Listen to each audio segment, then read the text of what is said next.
Eu estava como sou pastor já há mais de 30 anos, então já passei por muitas situações. Quantas meninas, quantas senhoras, moças, já estive conversando porque haviam praticado um aborto. Uma delas, teve raiva do marido, aí matou uma filhinha de 4 meses na barriga, porque teve raiva do marido. A raiva passou, mas a meninazinha estava só os pedaços. Queridos, nós somos servos de Deus. E, sinceramente, eu não sei como alguém que consegue viver essa realidade, mas nós estamos diante de situações que vamos precisar decidir. Desculpem ter entrado nesse tema, mas é porque, como falei, que nós temos que orar. Não estou dizendo temos que orar para ele ser eleito, não, queridos. Não estou falando de candidato, não. Estou falando do presidente. Ele é nossa autoridade. Alô? Amém?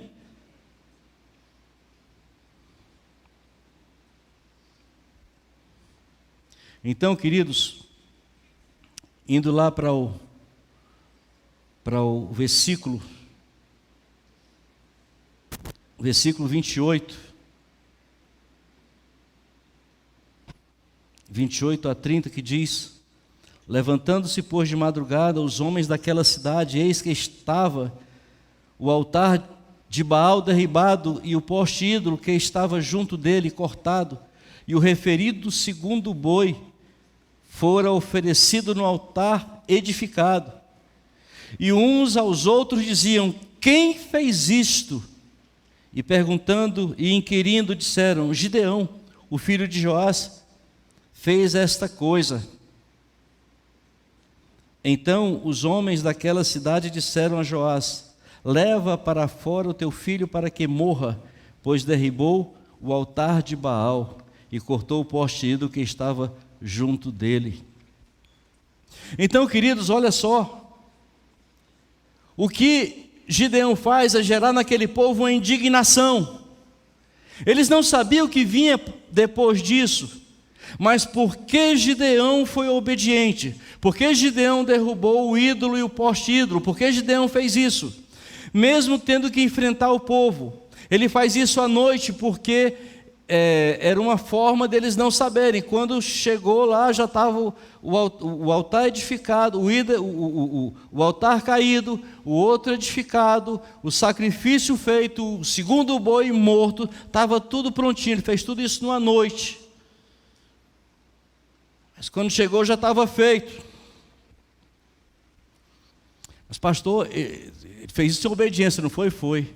Mas se ele fez em obediência, por que o pessoal quis matar ele? Porque, queridos, obediência não significa dizer que não vamos ter retaliação, não. Obediência significa dizer que nós vamos estar sob a proteção dele. Aleluia!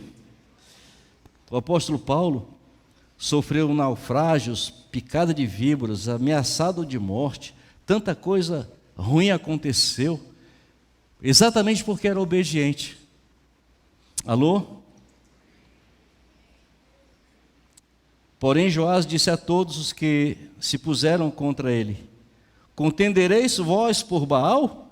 Livrá-los-ei vós? Qualquer que por ele contender, ainda esta manhã será morto, se é Deus que por si mesmo contenda, pois derribaram o seu altar. Naquele dia Gideão passou a ser chamado Jerubbaal, porque foi dito: Baal contenda contra ele, pois ele derribou o seu altar. E todos os midianitas e amalequitas e povos do Oriente se juntaram e passaram e se acamparam no vale de Jezreel. Então o Espírito do Senhor revestiu a Gideão, o qual tocou a rebate. Os abiesitas se juntaram após dele. Hoje o pastor Erinaldo enfatizou bem esse texto. Então o Espírito do Senhor revestiu a Gideão. O resultado dessa obediência O resultado dessa obediência é que lá na frente nós vamos ver o quê? Nós vamos ver que ele faz vou usar os seus termos, faz um alistamento e 32 mil homens se alistaram para a guerra. 32 mil homens, porque eles estavam apavorados, porque sempre vinha os midianitas, esse povo os do Oriente, eles vinham e tiravam a lavoura, pegavam, estavam vivendo muito ruim, é tanto que Gideão malhava trigo no lagar. Lagar é lugar de uva, de vinho, não de trigo, mas porque era escondido. Mas o resultado disso, aí Deus diz assim, é muita gente, 32 mil homens, é muita gente, só que os inimigos eram aproximadamente 122 mil, e eles eram 32 mil, mas Deus disse, é muita gente, vai ver que eu vou dar o livramento, sabe o que vocês vão dizer? Que foi a perícia de vocês foram valentes e venceram. Então fala o seguinte, manda primeiro aí os frouxos, aí os covardes, os medrosos, fiquem. 32 mil, 22 mil são os covardes, medrosos, frouxos, que não queriam encarar. Então de cara cai 22 mil, fica 10 mil. Sabe o que é que Deus diz? 10 mil para 22 mil, para 122 mil, ainda dá um bocado para cada um. 12,2 para cada homem, ainda é muita gente. Mas Deus diz assim, 10 mil é muita gente. Vai mais um teste. Cai mais 9.700, agora tem 300. Na proporção, em média, 400 e alguma coisa para um homem. Aí precisa sobrenatural. Aí não é perícia não. Aí tem que ser sobrenatural. Então, porque Deus revestiu Gideão, o Espírito do Senhor revestiu Gideão, ele agora vence esses exércitos, esses 122 mil homens com 300 homens.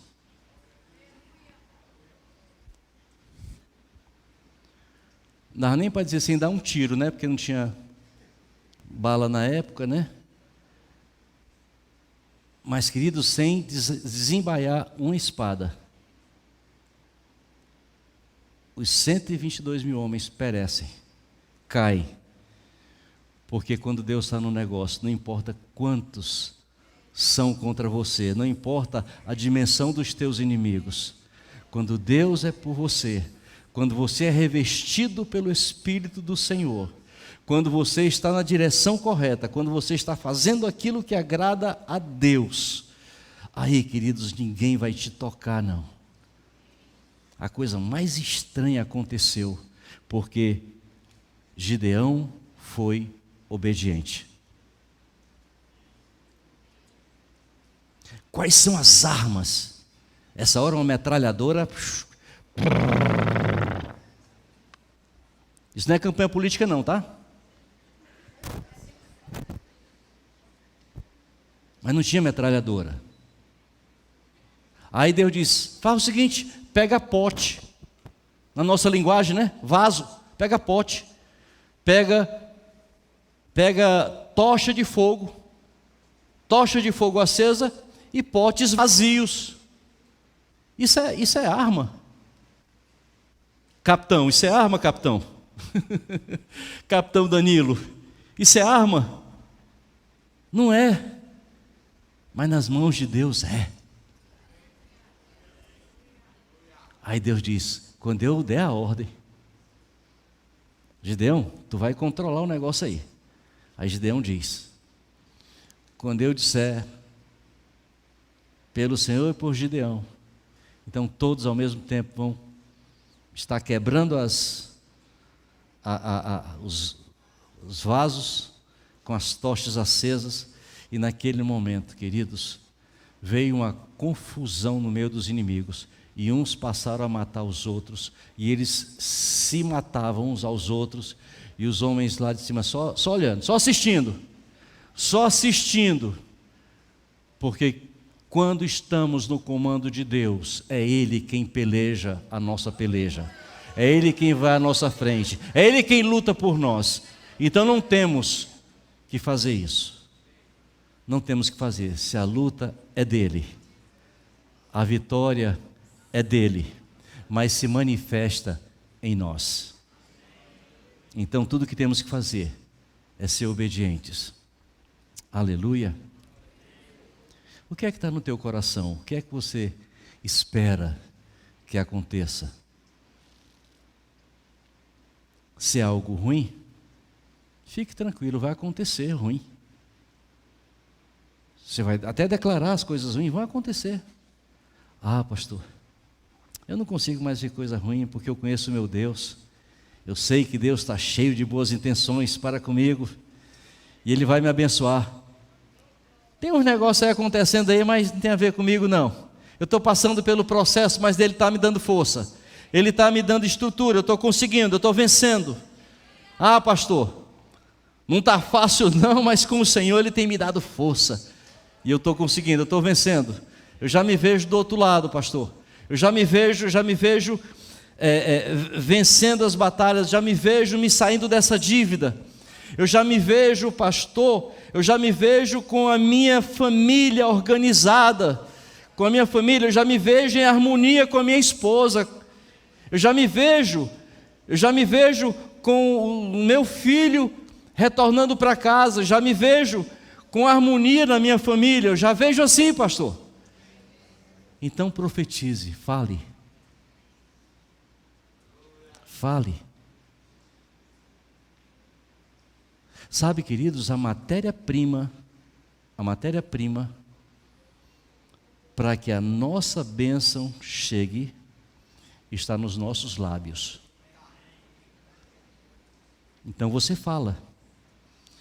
Isso não é mágica não, é profecia. Você é profeta.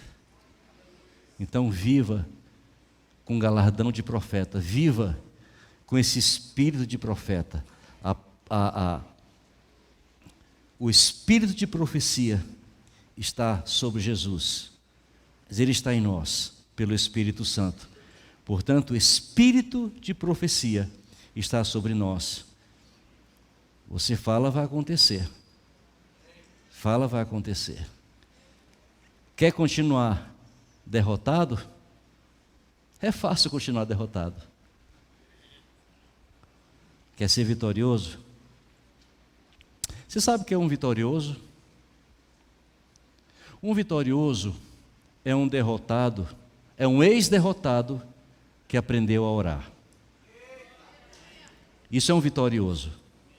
Um ex-derrotado que aprendeu a orar, aprendeu